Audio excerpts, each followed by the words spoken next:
So hello everyone, তোমরা সবাই কেমন আছো? আশা করি সবাই অনেক ভালো আছো। আমি অনেক অনেক ভালো আছি। আজ শুক্রবার, ঘুম থেকে উঠে দেখি মায়ের সমস্ত কাজ কমপ্লিট করা হয়ে গেছে। তো আমি ঘুম থেকে উঠি ওই তোমার 6:30 বেজে যায়। শীতকাল তো 8টাও বেজে যেত ঘুম থেকে উঠতে, যেহেতু মা সমস্ত কাজ কমপ্লিট করে নিত। আর আমাকে মা বলতো তোমাকে উঠতে হবে না, যেহেতু তোমার ছোটো বাচ্চা, ঠান্ডা লেগে যেতে পারে। ওর জন্য আমি উঠতাম না, 8টা 8:30 বেজে যেত আমার উঠতে। আর এখন যেহেতু গরমকাল পড়েছে, ওর জন্য আমি ওই 6টা 6:30 বাজে তখন উঠি। তো ননি তো তখন ওঠে না, আমি দিয়ে ওর কাঁথাগুলো হয়তো কেচে নিই, যেদিন যেমন হয় সেদিন তেমন করি। তো আজকে কাঁথাগুলো কাচিনি, ওকে আগে মিষ্টির জল খাইয়ে দিলাম, তারপরে কাঁথাগুলো কাচলাম। তো মিষ্টির জল খাইয়ে দিয়ে আমার একটা কাকিমার বাড়ি দিয়ে আসলাম। ননি ও বম্মার কাছে থাকে, খেলা করে। তো এসে রান্নাঘরে দেখছি যে মা মুড়ি খাবার করা হয়ে গেছে। আমি তরকারিটা কুটে রাখলাম, তো তখন ননি কান্না করছিল, ওর জন্য ননিকে নিলাম।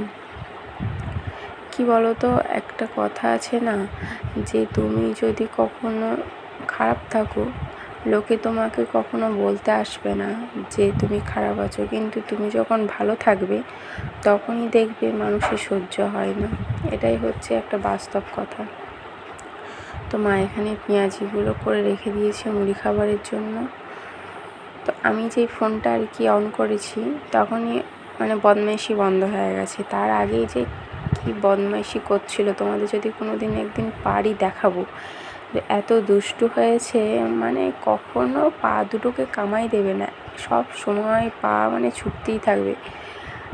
কোনো যদি একটা সুস্থ মানুষ যদি ওর পায়ের সামনে থাকে, ওর পা সব ব্যথা করে দেয়, গা হাত পা ব্যথা করে দেবে, এত পায়ের জোর হয়েছে।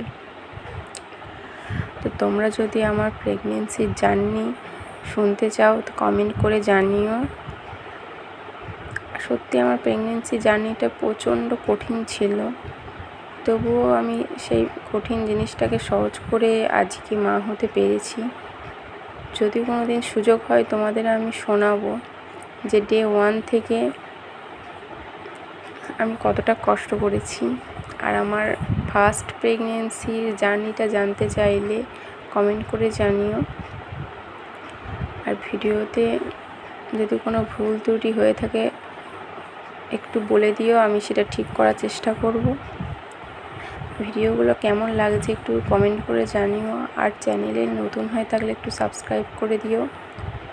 তো ওর দুপুরবেলায় ননিকে ভাত খাওয়াই। ভাত বলতে ও তো আর সেইভাবে খেতে পারবে না, আমাদের নিয়ম আছে যে অন্নপ্রাশনের পর মুখ এঁটু করতে হয়, তোমাকে একটা হলেও ভাত খাওয়াতে হয়।